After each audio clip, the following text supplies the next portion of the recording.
Good day, everyone. I am Rachel Ajishafe, and this is my story titled The Clock Masters Later. They said the people of Ajebo once lived, not by time but by rhythm, by the breath of the great solar clock. When it inhaled, they woke. When it exhaled, they slept. Time wasn't measured here, it was felt, like a heartbeat under the earth. But 30 years ago, the heartbeat stopped. The clock froze at 11:57 and something inside the town froze with it. Children started being born quiet. Old men died with their eyes open and the air felt heavy, as if even the minutes refused to move. That was the Ajebo Ayo Adebanjo returned to after burying his father, the last clockmaster. His father's hand shaped gears and metals and mystery. People used to joke that he understood time better than he understood humans. I never believed it. He believed in logic, not ancestral whispers. But logic died the moment he stepped into his father's abandoned workshop. There, on the table, sat a letter sealed with the raven and gear crest. His father's handwriting. But the date?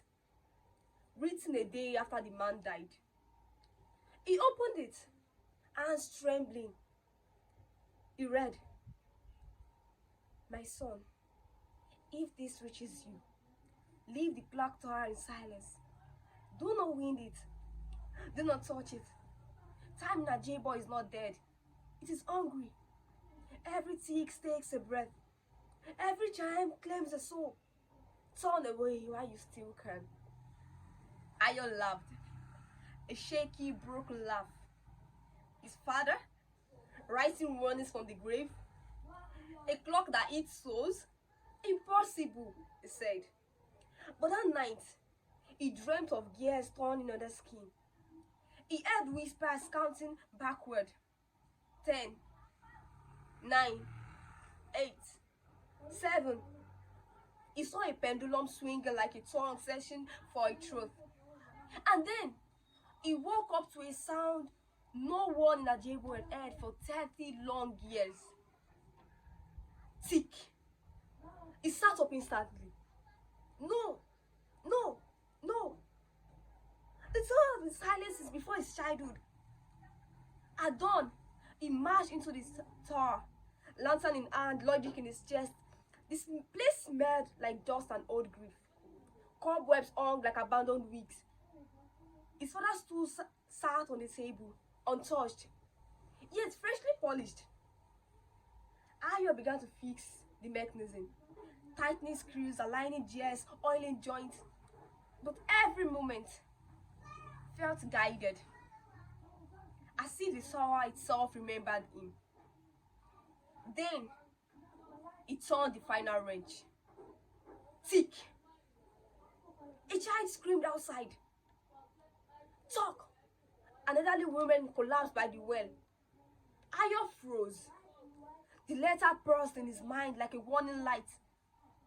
He rushed to the inner chamber, and that was when the story stopped being logical. Beneath the gears ran thin red veins, pulsing, breathing, alive. "Father, what did you create?" he asked himself. A cold breeze wrapped around him, like a hand, and a voice, broken, familiar, whispered, "Ayo."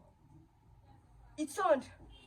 His father's face stared back at him, not in the mirror, but from inside the clock itself. "You woke it," the voice said. "Time must feed again." Ayo stumbled back. This is not real. This is an hallucination. But the clock answered him with a smile. Time recognizes his own. The gears twisted harder, the veins glowed brighter. The letter in his pocket began rewriting himself like crawling ants. "It was never a warning," the voice said. "It was an invitation." By midnight, the whole town gathered outside the tower.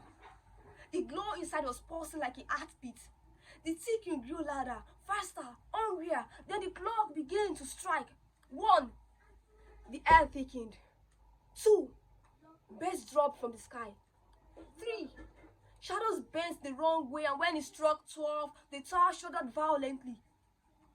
The glass face split open, like an eyelid forced awake. Ayo screamed as cold metallic hands grabbed him and dragged him inside the living clock. A flash of light. Then silence. Just silence.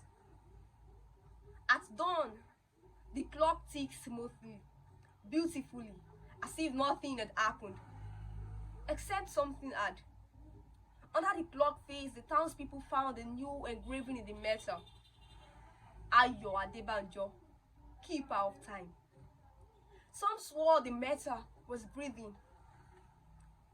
At noon, a traveler passing through Ajebo saw a letter waiting for him on the ground. Fresh ink, raven and gear crest, signature unmistakable. Ayo Adebanjo. Because in Ajebo, time does not pass, it chooses. Thank you.